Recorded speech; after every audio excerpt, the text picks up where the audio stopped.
doon sa BARM parliamentary elections, kauna-unahan po yan. Gaano ho kahanda na ang COMELEC, Chairman?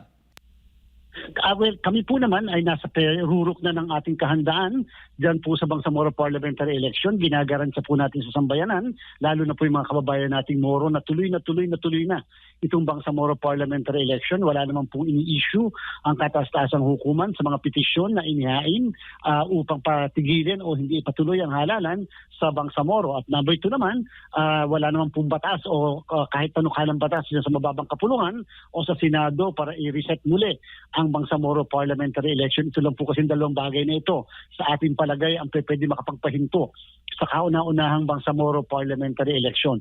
Naging napakatahimik po yung naging filing namin ng candidacy noong Mayo 5 hanggang 7.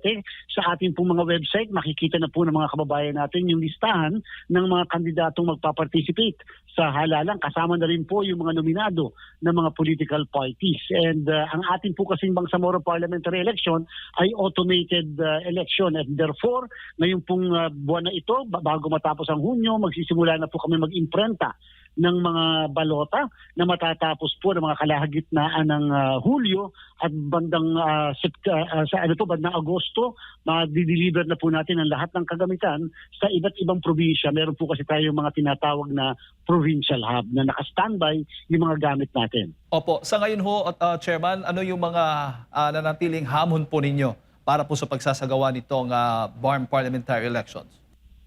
So security preparations po, Sir Jade, Sir Admar, okay naman din po dahil kahit paano matahimik pa rin ang lugar, ang rehiyon. Wala po kahit na untoward incident na masasabi nating election-related. Bagamat hindi pa naman nagsisimula yung election period o yung tinatawag na campaign period, kahit na nagsimula na yung filing ng certificates of candidacy. So far, so good po tayo dyan. Meron po mga ilang minomonitor ng COMELEC, katulad na meron kasing isang partido nagkakaroon ng tinatawag nilang intra-party dispute o intramurals. Pero siyempre, yun naman pong kung meron mga konting gusto at kaguluhan sa partido yun, ay hindi naman po nakaka-apekto sa kabuuan ng ating paghahanda at doon sa mga ibang partido rin. At dito po, 16 na partido ang magpaparticipate sa rehiyon. Kahapon, nagkaroon na po kami ng pagdinig para alamin namin kung sino ang dominant majority party sa rehiyon at dominant minority party, kasama na rin yung 10 major political parties. Oo, gaano ho karaming mga kandidato ang pipiliin na mga botante at gaano rin karami pong mga registered voters po para po sa BARM parliamentary elections, Chairman? Sir Admar, Sir Jade, para po sa kaalaman ng mga kababayan natin, 80 po kasi ang miyembro ng parlamento. Parlamento po kasi sila eh. Hindi po sa katulad na sa ating mga regular na sangguniang bayan, sangguniang palalawigan o sangguniang panlusod. Sila po ay parlamento. May 80 pong miyembro ang parlamento nila at 40 po dito ay manggagaling sa political parties. Ang 32 naman ay manggagaling sa tinatawag na parliamentary districts. Meron po silang 32 na parliamentary districts at pagkatapos po yung 8 ay manggagaling sa sectoral organizations na ihahalal din ng mga kababayan po natin. So more or less po, ganyan po kadami, bawat isang partido politikal may tig-40 halimbawa na mga nominado at bawat isang parliamentary district ay may mga tig-5 o 3 na kandidato naman ng iba't ibang partido politikal. Dito po sa buong Bangsamoro, sa kasalukuyan, meron po tayong 2.3 million na mga botante, lalo na po yung mga nagparehistro itong bandang huli. Kaya umabot ng 2.3 million ang boboto sa darating na halalan. Opo. Dito naman sa darating na barangay at SK elections, Chairman, gaano rin ho tayo kahanda at kung hindi ako nagkakamali, November 2, that's a holiday, Chairman.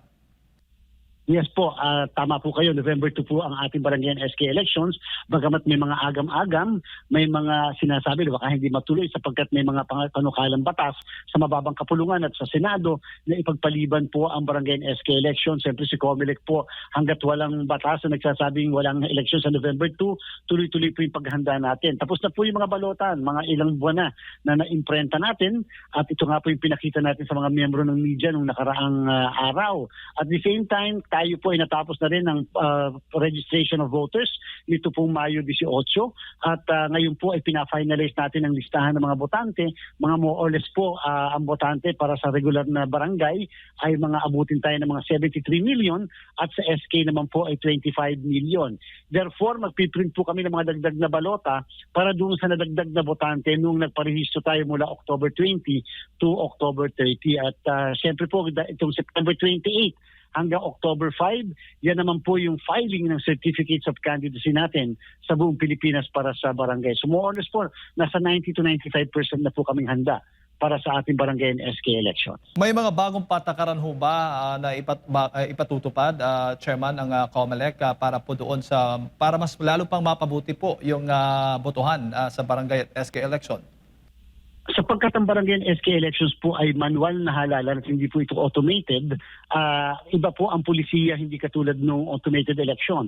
Pag nag-file po ng kandidatura mula September 28 hanggang October 5, ang lahat ng kandidato, sila po ay considered na kandidato. So inuulit ko po, considered na silang kandidato, hindi katulad ng automated election na pag nag-file ng candidacy, sila hindi pa considered kandidato, maliban sa unang araw ng campaign period, mga ilang buwan pa yon. So ibig sabihin po, kung magpa-file sila ng kandidatura ng October 5 halimbawa bilang barangay chairman o kagawad, sila po'y kandidato na bawal pa pong umikot, bawal po mangampanya sapagkat ang campaign period po ay magsisimula pa lamang sa October 21, 2026. So may ilang araw mula October 6 to 20 na sila po ay hindi pwede mangampanya, may premature campaigning, kakasuhan sila at pwede rin maging ground ng disqualifikasyon. So aside from that, wala naman pong iba na mga pagbabagong pulisiya dahil siyempre, dahil sa manual election, alas 7 ng umaga hanggang alas 3 ang pagboto at meron pa rin po tayo nagagawin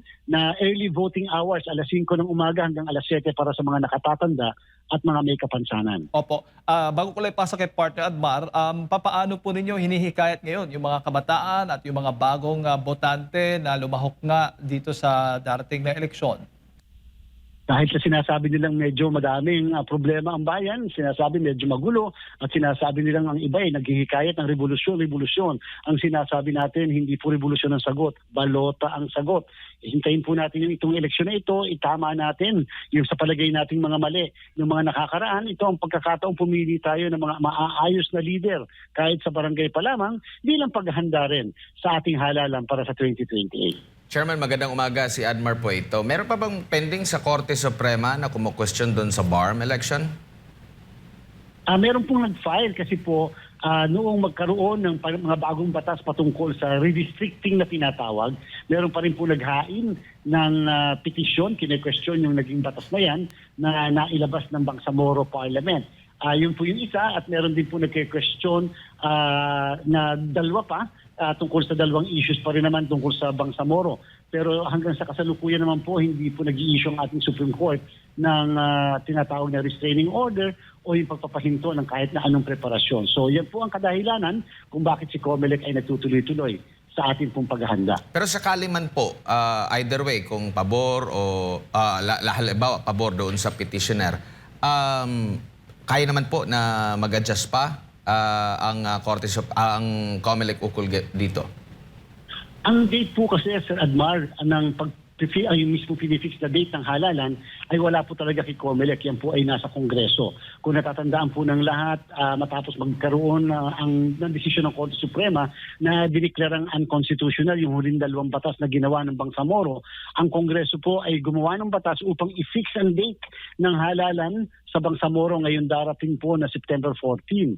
So kung sakasakali pong ano man ang maging resulta, katulad ng inyong nababanggit, sa ating kataas-taasang hukuman, lalo pat halimbawa papabor sa petitioner, mukha pong kakailanganin muli ng isang batas upang ito po ay ma-reset at ma-fix sa susunod na date. Kaya po, yan po yung magiging komplikasyon kung sakasakali lamang. But in the meantime, again, September 14 po ang halalan sa Bangsamoro. Opo. Dito naman po sa special election, magkakaroon na po ba ng special election dyan po sa 4th district? Meron na po bang kautusan? Kailan na ito? Anong mga pangangailangan ng COMELEC para maisakatuparan na ito po, attorney, dyan po sa 4th district ng Cavite? Dahil nga po sa naging desisyon, Sir Admar, ng ating kataas-taasang hukuman sa kaso ng Hagidorn, versus the House of Representatives. Ito po yung ginawa at nilabas ng Korte Suprema noong nakaraang taon lamang na ang sinasabi ng Korte Suprema si COMELEC ang may final na say kung dapat bang mag-hold ng eleksyon o hindi. Ang ibig sabihin, hindi na po kami kinakailangan maghintay pa ng deklarasyon mula sa mababang kapulungan kung sakali magkaroon ng vacancy sa kanila upang sabihin na may vacancy, at number two, upang magpatawag ng special election. Si COMELEC daw po ay obligado na magpatawag ng special election nang hindi po maaga ng 60 araw pero hindi po mas matagal ng 70 araw mula na magkaroon ng vacancy. Yan ang kadahilanan kung bakit ang COMELEC nagdesisyon na magkakaroon tayo ng special election sa August 29. Ang 60 days po kasi ay August 2 at ang 90 days ay September 2. So minarapat natin na gawin po ang special election ng August 29 kahit pa si COMELEC ay may kakulangan sa budget. Dahil alam niyo po, hindi naman po ito ina-anticipate ng COMELEC na magkakaroon at wala naman po tayong regular na budget. Para dyan, na ganyang mga more or less po kasi, kakailanganin natin ay 200 million para mag-conduct ng special election sa Dasmariñas, Cavite dahil meron po itong more or less 437,730 na mga botante. Opo, so kumbaga wala na yung panahon po, attorney, na pwede lang na mayroong caretaker sa isang distrito po. So obligado na pag may nabakante ang isang posisyon, obligado na magkaroon agad ng special election. Yan po ang mandato ng Korte Suprema na sinasabi sa atin po sa Commission on Elections. In the meantime, habang wala pa pong special election, maaari may caretaker na tinatalaga sa mababang kapulungan. Pero once po nagkaroon na ng halalan, siyempre automatically wala na po yung caretaker at yung kung sino yung mahahalal ay siya na po ang magiging kongresista sa naturang distrito. Opo, magkano po ang kailangan po para po sa special election dyan sa Cavite? More or less po ay 191 million, more or less 200 million ang kailangan po natin. Naku po, ang laki pala nito. Para sa isang posisyon lamang po, attorney, maalala ko rin, meron ding special election dyan pa rin sa Cavite noong ma-appoint si Ombudsman Remulla sa Department of Justice. Tama po ba? Tama po kayo. In fact, natatandaan po ng lahat na noong ma-appoint po siya ay una diniklara ng Kongreso na vacant ang posisyon at number two, nagpatawag ng special election. Nung si Kalihim Rex Gatchalian po ay natalaga bilang sekretary ng DSWD, dati siyang kongresista ng Valenzuela, nagdiniklara po ng House of Representatives na vacant ang posisyon pero hindi po sila nagpatawag ng special election. Kaya hindi po kami nagpatawag ng special election. Ito pong namatay yung pong Congressman Salbami ng Palawan. Nagdeklara sila na vacant na posisyon pero hindi sila nagpatawag ng special election. Nung po yumao naman po si dating mayor, ngayon naging congressman Edward Aguidoin, ay diniklara po nilang vacant pero hindi po nagpatawag ng special election ang mababang kapulungan kung kaya yung pong kaanak ay pumunta sa Korte Suprema at kinwestiyon. Kaya po nagresulta yan doon sa sinasabi kong Hagedorn versus House of Representatives. At yan po ang naging basihan ni COMELEC kung bakit tayo nagpatawag ng special election dyan po sa Antipolo City. Noong yumao naman, yung dating kongresista Acop. At sabi po, obligado si COMELEC na mag-conduct ng special election at kung wala ng budget, dapat hanapan ni COMELEC ng pagkukuhanan ng budget at all cost. Opo, bakit po kaya napakalaki ng budget? Ito po ba'y tumutugma doon sa bilang ng mga botante, registered voters sa 4th District? Opo, alam niyo po kasi nung tayo ay nag-hold ng special election sa Antipolo na may kulang-kulang lamang na 200,000 ang botante, 98 million na po ang amin pong kinailangan nun eh. Ito po ay 437,730. Lone district po ito ng Dasmariñas, Cavite. So halos doble sa pangangailangan na kakailanganin para doon sa special election natin na yan. Siyempre po, napakadami po nila ng mga presinto, napakadaming electoral board members na gagamitin at siyempre po yung mga balota na imprenta, pati na rin mga election paraphernalia. Manual election po ang special election na ito. Okay. Yun sana yung isusunod ko na tanong. So, hindi siya yung automated, yung talagang mano-manong isusulat nila po, attorney. Hindi po ba mas makakatipid kumpara doon sa automated? Wala po kasi tayong, remember po yung mga makina, hindi natin ito binili at yung mga makina po ay nirentahan lamang natin. At one-time gamit lang po yun, one-time rent. kung bakit ito gagamitin sa Bangsamoro sapagkat nakalagay sa batas na pinromulgate po na at naging batas, nakalagay sa Section 3 noon na kung ano ang ginamit natin ng mga kagamitan, sistema, machines noong May 12, 2025 elections ay siya rin gagamitin para sa Bangsamoro parliamentary election. Pero sa Barangay SK, wala pong ganun eh. Kaya po manual po ang halalan. At saka po sa special election, manual po ang halalan. Parang yung ginawa po natin sa Antipolo, manual po ang ginawa nating halalan doon. Opo, kaya magkakaroon ng special election dahil po tinanggal na mga kapwa mababatas itong si Congressman Kiko Barzaga. Ang tanong, maaari pa ba siyang tumakbo sa same position sa kanyang distrito sa darating na special election? Pwede po. Pwede po, sapagkat yung pong pagkakatanggal ay hindi perpetual disqualification to hold public office. So, ibig sabihin, hindi po kami otorisado na tanggihan ng kanyang certificate of candidacy sapagkat hindi naman po nagkaroon ng isang krimen na kung saan ang krimen ay may karampatang perpetual disqualification to hold public office. So, makakapag-file pa rin po siya ng kanyang certificate of candidacy. Opo. Doon naman sa kaso, Chairman, si Jade po ulit ito. Doon sa kaso po ni Senator Rodante Marcoleta, anong status po noon? Wala na po siyang kaso sa amin sapagkat na-dismiss na po namin sapagkat wala na pong batas na nagpaparusa sa isang kandidato na hindi nagre-report o na-report yung kanya pong contributor. Dati-dati po, tama po, noong 1985 na Omnibus Election Code, pinaparusahan po yan bilang isang election offense. Subalit noong 1991, nagkaroon ng batas, binago, inamend yung umiiral na batas at sinabi na ang hindi pagre-report ng isang kandidato ng kanyang mga contributors ay hindi na kasong kriminal. Ito po yung na-decriminalize. Kung hindi na po ito kulong, kung hindi administrative fine na lang na maaaring 2,000 hanggang 20,000 piso. Opo. Pero doon sa mga contributors po niya, ongoing ho ba ang investigation po sa kanila? Yes po, sapagkat hindi po kasi nabago yung batas naman noong 1985 na ang mga contributors ay dapat mag-report ng kanilang contribution sa Commission on Elections. Kung hindi, sila po'y mananagot bilang isang election offense. Pero natatandaan po ng lahat na yung pong mga contributors na hindi pa naman po namin napapasagot. At ibig sabihin, hindi pa po namin napapakinggan ang kanilang panig. Kung kaya naman, magandang mapakinggan pa rin. Kaya po kami magko-conduct ng preliminary investigation. At para makita natin kung maayos at maganda ba yung kadahilanan o depensa na kanila pong sasabihin. Madami po nagsasabi, Sir Admar, Sir Jade, na napaka-unfair. Bakit ang politiko ay absuelto?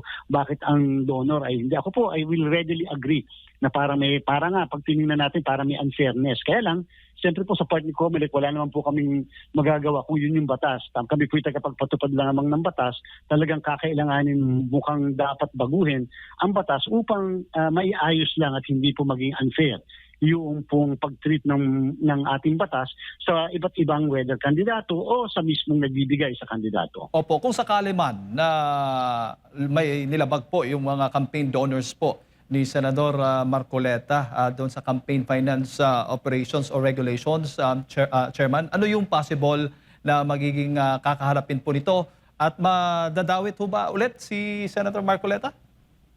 Sa amin po, election offense lamang yon na may kulong na 1 hanggang 6 na taon. At siyempre po kahit po halimbawa yun ang aming findings o determination, base po sa puntong yun, hindi po madadamay ang kandidato. Sapagkat yun nga po yung batas ay nagsabi na ang kandidato na hindi nag-report ng kanyang donor o contributor ay hindi na mananagot bilang isang kasong kriminal kung hindi administratibo lamang po. Opo. At dahil sa mga isyong ito o mga kasong ito, may possibility ho bang mga bagong polisiya tayong ipatutupad para mas lalo pang higpitan yung monitoring ng mga campaign donations sa mga susunod na halalan? At least po, alam niyo po, ito yung positive side lamang nitong mga ganitong klaseng kaso. Na maganda po nangyayari ito bago't sumapit ang isang napaka-importanting halalan, lalo na po ang 2028 national and local elections. Ang polisiya po ni Comelec, hindi po kami pwedeng basta magbago kung wala pong pagbabago sa batas. Siyempre kung ano yung batas, diyan po magiging basihan namin sa pagpapatupad ng isang polisiya. Kung kaya po sana, ito ay pagbubukas isip natin na kahit paano, lalo na po sa ating Kongreso, Kongreso na baka pwede mapag-isipan na medyo ayusin at itama na yung mga nakita nating na hindi tama o mga mali.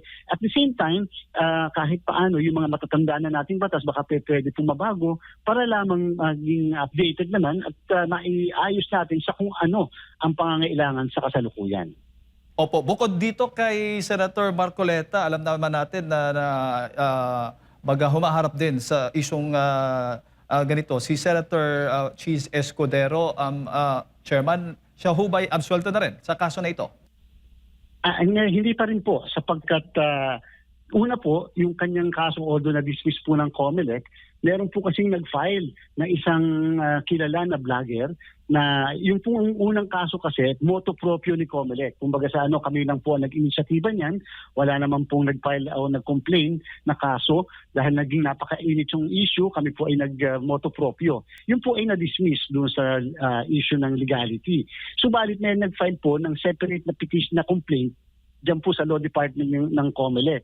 Kaya po kami ay magtutuloy ng tinatawag na preliminary investigation. Inuna po namin yung mismong contractor niya o yung mismong donor, contributor, sapagkat ito po ay sapagkat hindi pa po namin napapakinggan yung panig naman niya.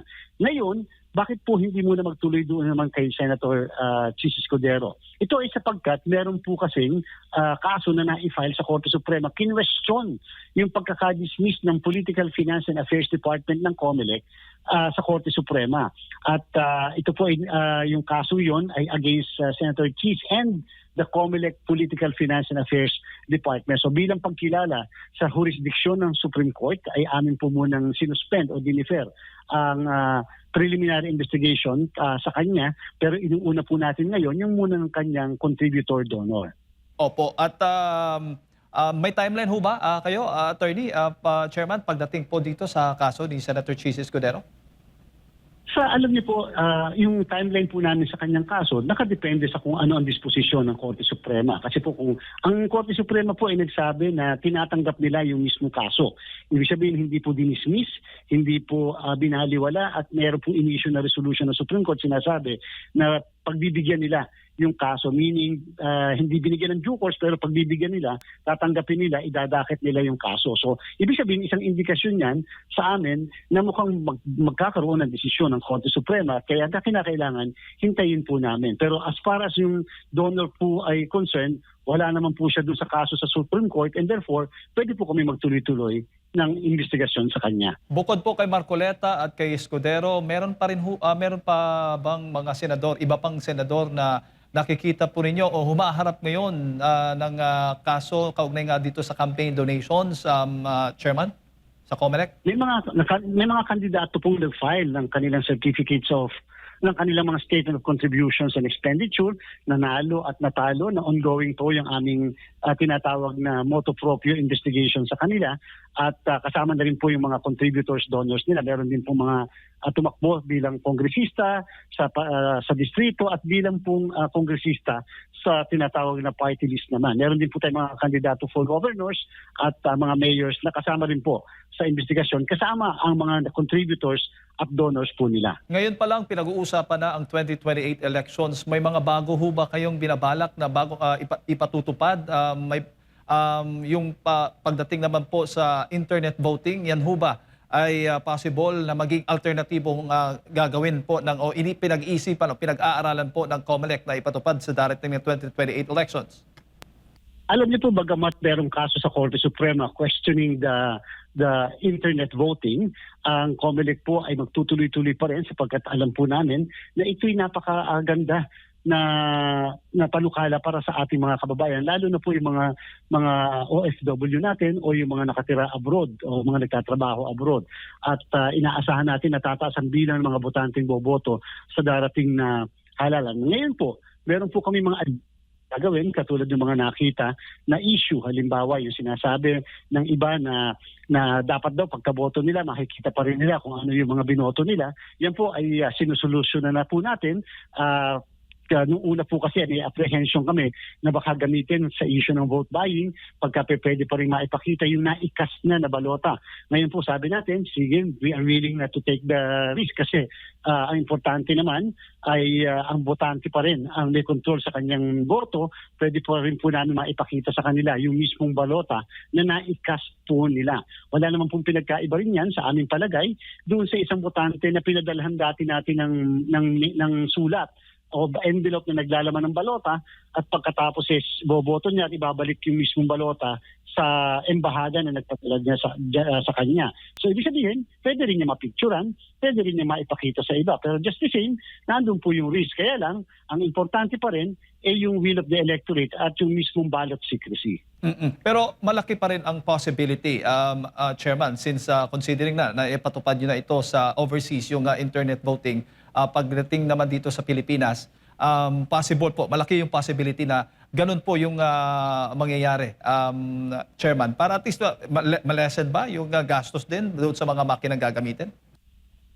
Dito po sa Pilipinas, mukhang hindi pa natin maipapatupad yung internet voting na tinatawag.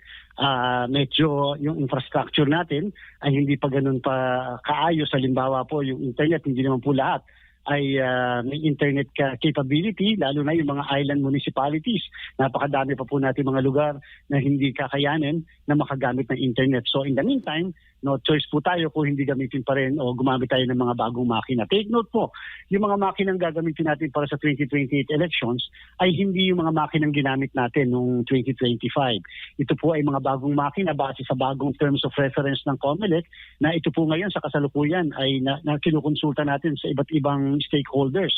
So ibig sabihin, at hindi rin garansya kung na yung mismo nanalo na noong 2025 na bidder na nag-supply sa atin ng machine ay sila rin ang magsusupply ng makina sa darating na halalan. Again, one-time use lang kasi yung makina na ginamit natin noong 2025.